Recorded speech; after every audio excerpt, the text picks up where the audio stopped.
اس وقت یوٹیوبر ڈکی بھائی کی گرفتاری کا ہر طرف چرچا ہے۔ ڈکی بھائی کو لاہور ایئرپورٹ پر اس وقت گرفتار کیا گیا جب وہ بیرون ملک جا رہا تھا۔ NCCIA لاہور نے معروف یوٹیوبر سعد الرحمان عرف ڈکی بھائی کے خلاف مختلف الزامات کے تحت مقدمہ درج کر لیا۔ سائبر کرائم ایجنسی نے یوٹیوبر سعد عرف ڈکی بھائی کے خلاف مقدمہ درج کر لیا ہے۔ مشہور یوٹیوبر ڈکی بھائی کل رات سے گرفتار ہیں۔ پاکستان کے سب سے مشہور یوٹیوبر ڈکی بھائی ایک بار پھر بڑی مشکل میں پھنس گئے ہیں۔ ملزم کو گزشتہ رات لاہور ایئرپورٹ سے گرفتار کیا گیا تھا۔ یوٹیوبر ڈکی بھائی بڑی مشکل میں، حکم جاری، مداحوں کے لیے بری خبر۔ ڈکی بھائی ڈکی بھائی ڈکی بھائی ڈکی بھائی ڈکی بھائی۔ السلام علیکم ناظرین، آج میں اللہ والے لوگ پلیٹ فارم سے آپ کے لیے ایک نیا موضوع لے کے حاضر خدمت ہوں۔ اور ناظرین، یہ موضوع جو ہے یہ آج کل کا ایک بڑا ہاٹ ٹاپک ہے، اور یوزلی ایسے ٹاپکس پہ میں بات نہیں کرتا ہوں، لیکن اگر معاشرتی چیزوں میں سے آپ کو کچھ سکھانے کے لیے ہمیں ملے یا میں اس میں کوئی ہیلپ کر سکوں تو مجھے اللہ تعالیٰ نے ڈیوٹی یہی لگائی ہوئی ہے کہ میں معاشرے سے آپ کے سامنے جو چیزیں ہو رہی ہیں اس میں سے آپ کو مثالیں دے کے بتاؤں کہ یہ زندگی کیسے گزارنی چاہیے۔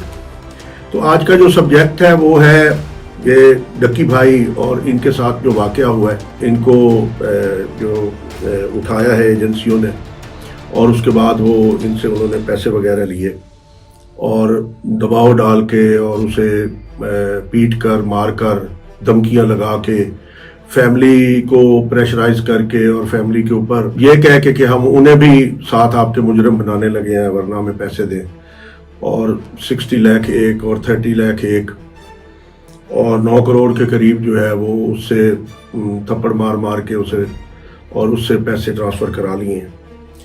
میں اس پہ آپ کو جو بتانا چاہ رہا ہوں کہ اس پہ ہماری اسلامک ٹیچنگز جو ہیں وہ کیا ہے، یعنی ایسے واقعات پہ سب سے پہلے تو ڈکی بھائی کو اللہ تعالیٰ نے عزت دی، اور 9 ملین اگر بندے اس کے فالورز ہو گئے اور انہوں نے اس کے چینل کو سبسکرائب کیا، تو ڈکی بھائی کو بھی چاہیے تھا، جب اللہ تعالیٰ عزت دیتا ہے تو پھر اللہ تعالیٰ آزماتا بھی ہے۔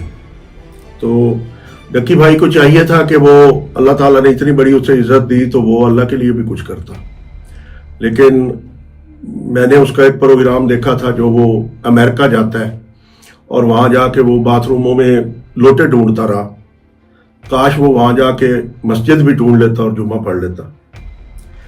تو اللہ تعالیٰ کی یہ چھوٹی چھوٹی چیزیں ہوتی ہیں جو صدقہ کرنی ہوتی ہیں اور یہ نکالنی ہوتی ہیں بیچ میں سے اللہ کے نام پر۔ تو ڈکی بھائی کو اللہ تعالیٰ نے اتنی عزت دی، لیکن اس نے اللہ کے لیے کبھی بسم اللہ الرحمن الرحیم سے بھی اپنا پوڈ کاسٹ جو ہے وہ شروع نہیں کیا۔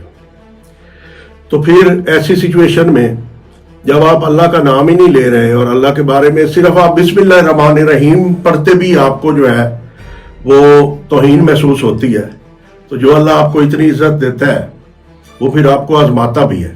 لہذا ڈکی بھائی پہ آزمائش آ گئی، ڈکی بھائی کو NCCIA والوں نے اٹھا لیا، اور اٹھانے کے بعد انہوں نے تشدد کیا، اس پہ ناجائز پرچہ دیا، اس کو اتنی اذیت دی کہ بقول ڈکی بھائی ہی وہ رو رو رو کر اس نے اللہ سے دعائیں مانگی اور کہا یا اللہ تو میری دعا سنتا کیوں نہیں ہے۔ اصل چیزیں ناظرین ایسے پوڈ کاسٹ میں یہ نوٹ کرنے والی ہوتی ہیں۔ اگر آپ دل سے مسلمان ہیں تو پھر آپ کو آپ کے دل پہ ایسی چیزیں جو ہے ان کو اثر انداز ہونا چاہیے۔ تو رو رو کے ڈکی بھائی صاحب نے یہ کہا کہ یا اللہ تو میری دعا سنتا کیوں نہیں ہے، مجھے معافی کیوں نہیں دیتا۔ اور جب رو رو کے اللہ تعالیٰ سے معافی مانگے، وہ آگے میں آیتیں اور احادیث جو ہے وہ بیان کروں گا، جب رو رو کر معافی مانگے تو اللہ تعالیٰ تو رحمان ہے نا، اس نے تو پھر معاف کرنا ہوتا ہے، وہ تو انتظار میں بیٹھا ہوتا ہے کوئی بندہ میرے سے معافی مانگے۔ لیکن ڈکی بھائی کا سب سے بڑا قصور یہ تھا کہ اللہ کا نام لینے کی بجائے اس نے جوئے کی اور ایسی جو ایپ ہے ان کی تشہیر کی، اور چاہے پیسے ہی اس کو ملے، پیسے دینے والی تو اللہ کی ذات ہے نا ناظرین، تو پیسے دینے تو اللہ تعالیٰ نے تھے، لیکن اللہ نے دیے بھی صحیح، لیکن اس نے سمجھا کہ پتہ نہیں یہ کوئی میری کارکردگی ہے یا میں کو بڑا قابل بندہ ہوں یا مجھے جو ہے وہ میں نے جوئے کی ایپس کی وجہ سے پیسے کما لیے۔